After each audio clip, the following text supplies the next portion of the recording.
Isang babaeng binubugbog ng asawa tuwing 43 minuto. Isang batang inaabuso tuwing 20 minuto. Sa loob ng 2 oras na karaniwang haba ng isang pelikula, 2 babae at 6 na bata ang tinatayang magiging biktima ng karahasan.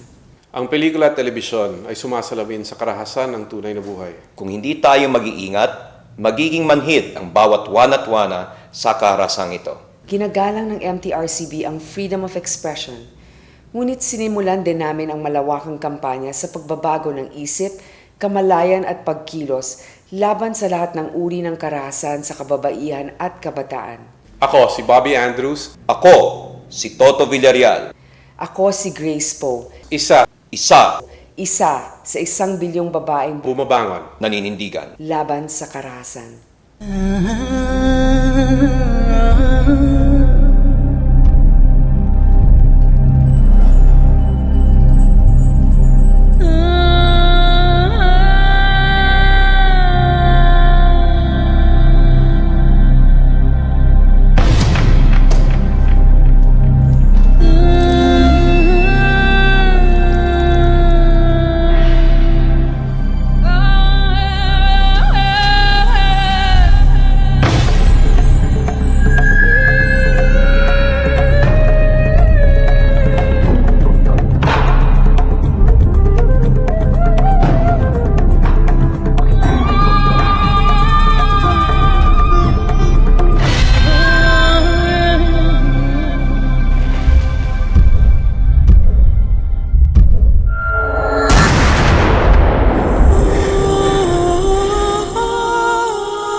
Bakit nga ba di mabubuhay ang bayan kung walang kababaihan? Ngunit kung tayo'y saktan parang walang hanggan. Bakit nga ba nakaguhit sa ating mukha na tayong lahat ay biktima? Nagalupitan, karahasan, pilit tayong dinadapa.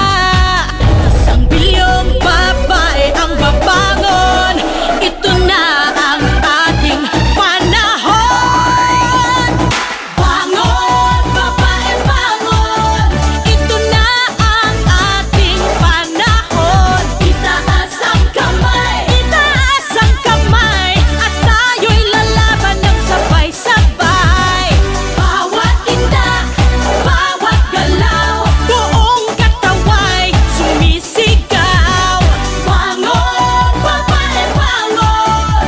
Ito na ang ating panahon. 1 bilyong babae ang babangon. Ito na ang ating panahon. We invite you to join 1 Billion Rising to end violence against women. On February 14, 2013, come to our main rising along Tomas Morato in Quezon City. Strike, dance, run.